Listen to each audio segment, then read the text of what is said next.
Hello and welcome back to the Tech Blackboard.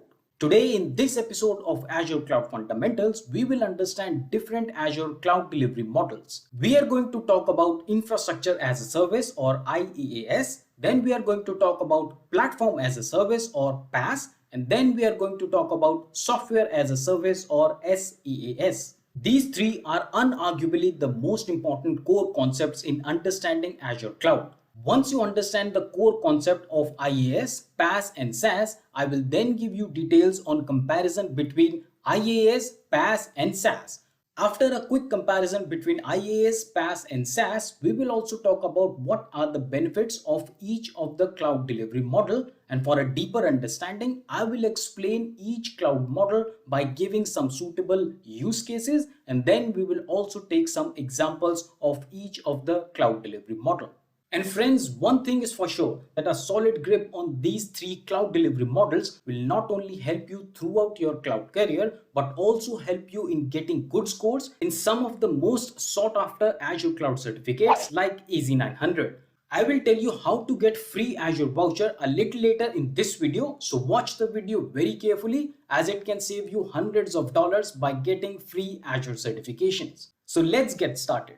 Before we directly jump to understand the different cloud delivery models, it will be good to understand how exactly the IT infrastructure is built on-premises. And by on-premise, I mean the IT infrastructure which is located within the physical confines of an enterprise, often in the company's data center, as opposed to running remotely on hosted servers or in the cloud.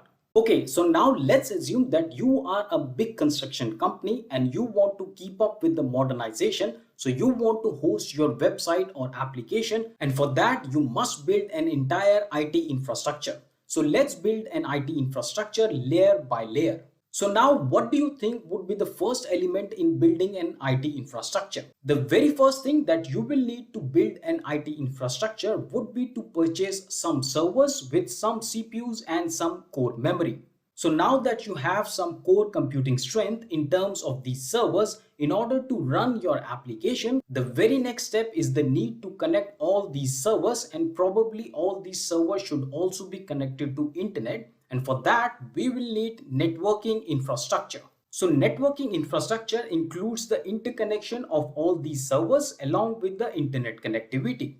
Okay, so far so good. Now that you have servers and network, but there is no server that can come alive without a good storage. So here comes the storage. Now storage can come in multiple different flavors. It could be HDD or hard disk drive, or it could also be SSD, which is solid state drive. Now we have all the basic components of our IT infrastructure. However, in order to ensure the best utilization of hardware, you must bring in some virtualization software. So here comes our virtualization. Now this virtualization software will enable you to run multiple virtual machines on a single hardware piece and have the ability to host multiple applications on those virtual machines. The beauty of virtualization is that even if the underlying hardware is same, but it still maintains the total separation of environments and application. So now our IT infrastructure is taking a good shape. But still there is a very important component missing, and that is none other than the operating systems. So here comes our operating system. There are many operating systems available in the market. The two prominent ones are Windows and Linux. So now what have we got until now? Until now we have got all our core hardware and operating system. It is right time to bring in the middleware. Now middleware typically means all the software additions that you would need in order to run the system or the application itself. For example, we have our middleware as database or messaging service. Then on the top of middleware, we normally have runtimes. So runtime is another layer of software which will host your application. For example, if this is a web application, this could be IaaS or Nginx or Apache. In case it's a container-based application, we would need a Docker runtime. Okay, so until now we have come a long way. Our hardware is in place, our operating system is there, our middleware is there, and our runtimes are also ready. What next? The next is our data and application itself. So basically it's the application and the data for which we did all this hard work of building a core IT infrastructure.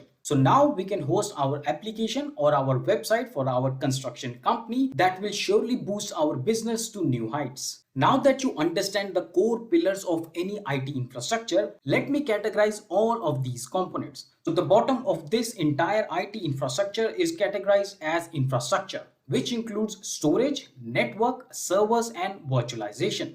On top of this core infrastructure, we have platform. So the platform includes operating system, middleware, and runtimes. And last but not the least, we have our service layer.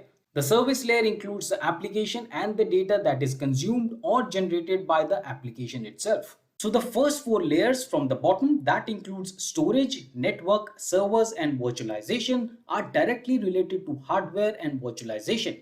And that's why this can be grouped as infrastructure layer. Moving on, the next three layers, which includes operating system, middleware, runtime, all these three can be grouped as platform layer. And then the top two layers, which includes data and application, these two layers are your actual business application or website and the data that your application holds. And thus, these two layers can be categorized as service layer.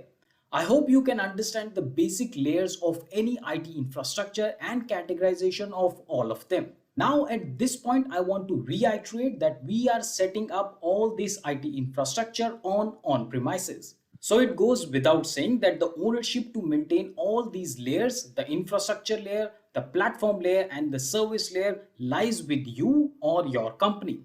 And that's exactly why this is called on-premises.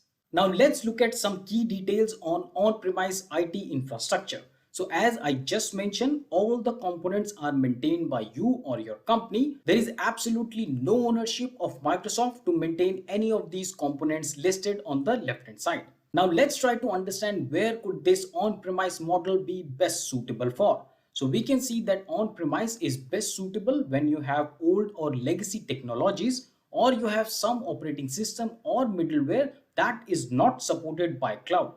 However, by all means, I want to say that cloud is including more and more operating layers and middleware. So the room for unsupported operating system or middleware is thinning by every day. The next reason for on-premise could be the security reason. So for example, there could be a legal security constraint that you want to store all your data on premises. And for these kind of reasons, you can go for on-premises. Moving on, let's look at some of the benefits and use cases of on-premises IT infrastructure. So the first core benefit of on-premise infrastructure is that you can operate the on-premise infrastructure without using internet. Although these days, internet is a core element of any IT infrastructure. However, you can still operate the on-premise without the internet. And then of course, as I already mentioned, that on-premise IT infrastructure provides you a greater security. And not to forget, it also offers a greater control over your server hardware.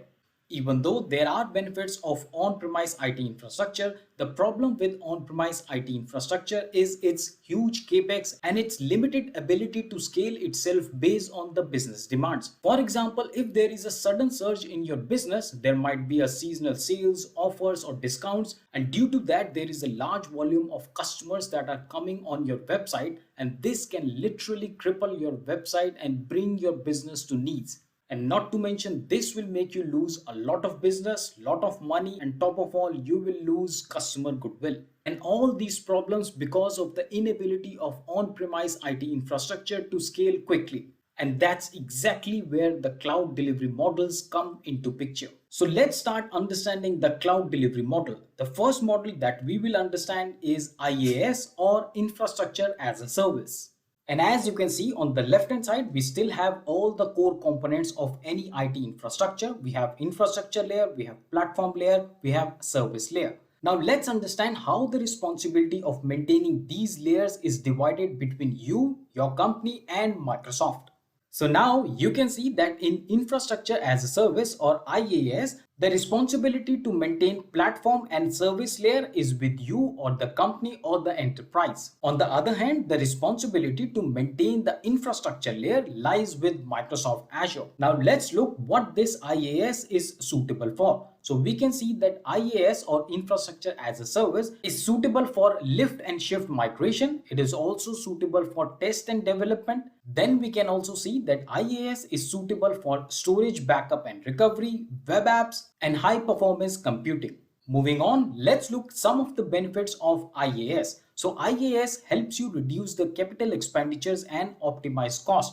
It also increases the scale and performance of IT workloads, increases stability, reliability, and supportability. Not only that, IaaS also improves business continuity and disaster recovery. It enhances the security of your overall IT infrastructure, and then it also helps you innovate and get new apps faster to the users. Now let's look at some of the examples of IaaS. So in Microsoft Azure, services like Azure Virtual Machines, Azure Disk Storage, Azure Networking, and a lot of others mentioned here comes under the umbrella of Infrastructure as a Service. I'm soon going to launch a video on Azure Virtual Machines, both Windows and Linux. And in that, I will tell you all about Azure Virtual Machines, how you can create Azure Virtual Machines both in Windows flavor and Linux flavor. So if you have not subscribed to the channel yet, please do right away and press that notification bell so you get all the notification of our upcoming Azure Fundamental series. Not only that, if you are also preparing for Azure certification exams such as AZ900, DP900, AI900 or AZ104, then I have got entire series on all these certifications with hundreds of questions and answers. And on top of that, you will get a free PDF versions of all these questions and answers that we discuss during these series without any cost. So these were all the details about Infrastructure as a Service or IaaS cloud service delivery model. Now let's move our attention to another cloud delivery model that is called Platform as a Service or better known as PaaS. Again, we have all the elements of the IT infrastructure. Let's see how the responsibility of maintaining these elements are distributed between you and your company. So here you can see that in Platform as a Service, it's only the service layer that you or your company have to maintain. So you or your company only take care about the application and the data, while Microsoft take care of platform and infrastructure layer. So basically, Microsoft will now be responsible for the runtime, middleware, operating system, virtualization, servers, network, and storage. Now let's understand where this PaaS is best suitable for. So PaaS is best suitable solution where you want to host your application on a certain platform. As I gave you the example of a website, if you have a website, you do the coding and then you need a runtime to host your web application. It could be IaaS, Nginx, Apache, or Docker. Similarly, PaaS is also very suitable for web apps and mobile apps. Moving on, let's look some of the benefits or use cases for PaaS. So PaaS or Platform as a Service helps you gain access to the sophisticated applications. And the best benefit of PaaS is that you only pay for what you use. And this is also known as pay-as-you-go subscription model. Moving on, the PaaS also allows you to use the free client software, mobilize your workforce easily, and access the app data from everywhere. Now let me give you some examples of PaaS offering in Microsoft Azure. So here you can see there is a plethora of services that you can use as PaaS offering in Microsoft Azure. We have data lake, we have app services, we have API management, we have document DB, service fabric, Azure SQL, Azure Active Directory, and lot of others. And friends, PaaS is one area that I work a lot in my organization. And if you're looking a detailed video on any of the PaaS offering, for example, if you want to understand what is a data factory, how you can use it, how you can create a data factory or the pipelines, or maybe you are interested in storage services or Azure SQL, then do let me know in the comment section and I will come up with a detailed video on these services. And now that you understand Platform as a Service or PaaS, let's move towards Software as a Service or SaaS. And now in Software as a Service, I have shown that the responsibility to manage all the layers, the service layer, platform layer, and infrastructure layer lies with Microsoft. Let's look at it in more detail. So here you can see that in Software as a Service, you or your company need not to maintain any layer of the IT infrastructure. The complete responsibility to maintain all the layers lies with Microsoft Azure now. However, here I want to give a little disclaimer. When I say that all the responsibility to maintain all the layers lies with Microsoft, you should also understand that this is a little oversimplification of the concept. Because in real life, sometimes you can still be responsible for the data that your application generates. For example, who access your data, what are the different authorization level on your data, that is still maintained by you. However, just to simplify the concept, let's say the responsibility lies with Microsoft. Now let's see some of the scenarios where SaaS is most suitable for. Now here you can see that software as a service or SaaS is suitable for application development and AI. AI is nothing but artificial intelligence. Then it is also suitable for cloud migration and modernization. It's also best suited for data and analytics, hybrid cloud and infrastructure, Internet of Things, and lastly we have security and governance.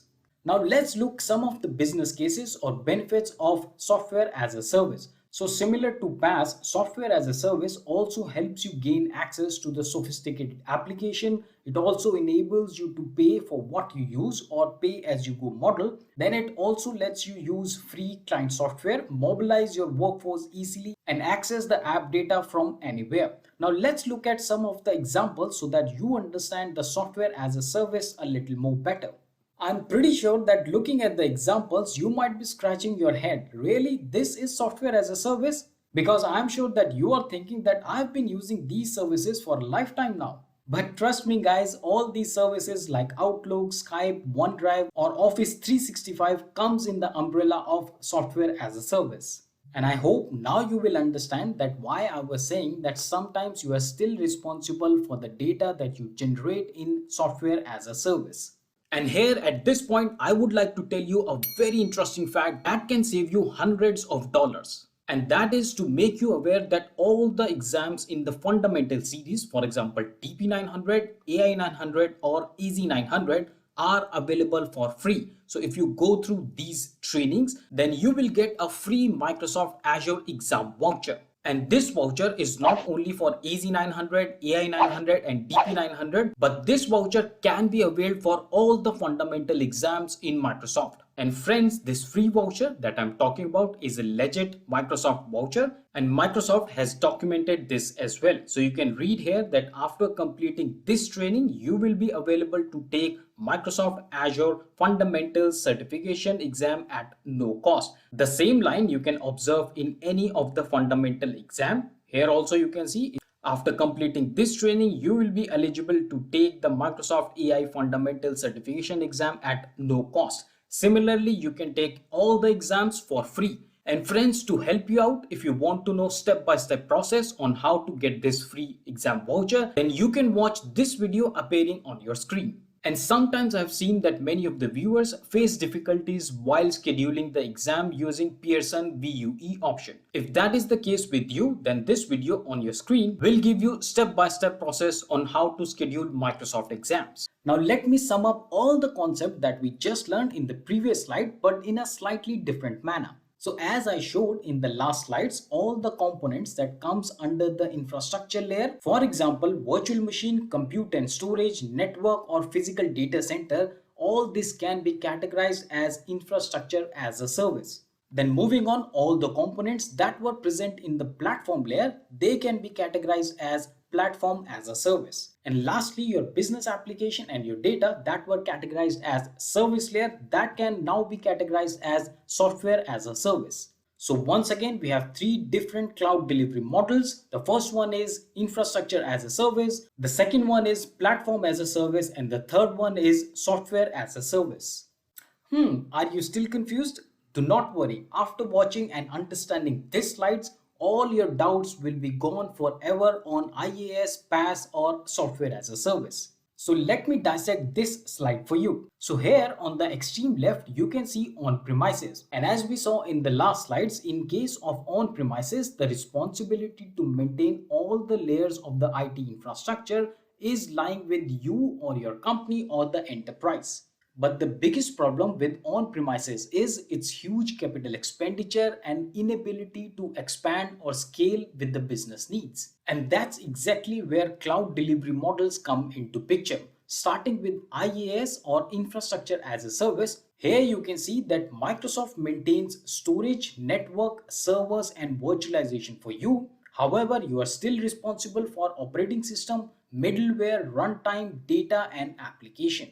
And as we move from IaaS to PaaS or Platform as a Service, the scope of responsibility changes. So now you can see that Microsoft is responsible for storage, network, servers, virtualization, operating system, and now it's also responsible for middleware and runtime. So you or your company is now only responsible for data and application. Moving on from PaaS to SaaS, here you can see that Microsoft is now responsible for all the layers of IT infrastructure. I suggest you to keep a screenshot of this slide as a ready reckoner for the differences between IaaS, PaaS, and SaaS. To summarize, in this video, we understood the core components of any IT infrastructure. We then understood the differences between having an IT infrastructure on-premise and on Azure Cloud. And then I showed you what are the different delivery models in Azure Cloud, such as Infrastructure as a Service, Platform as a Service, and Software as a Service. Additionally, we also understood how the responsibility of maintaining the different IT infrastructure is divided between you and Microsoft. We looked at the benefits of each cloud delivery model and also the use cases and examples of each cloud delivery model. I am sure that this video has helped you understand a very important core concept in Azure Cloud. And if that's the case, please do not forget to like the video, subscribe to the channel, and share this video with everyone who is learning Azure. Till we meet again, stay fit, keep learning, and thanks for watching. If this video has added any value in your learning, a like and subscribe is highly appreciated. Share this video in your family and friends to spread and expand their learning. Your comments and feedback give me a chance to interact with you, and I look forward for them. We will meet again in our next video. Till then, stay fit, keep learning, and thanks for watching.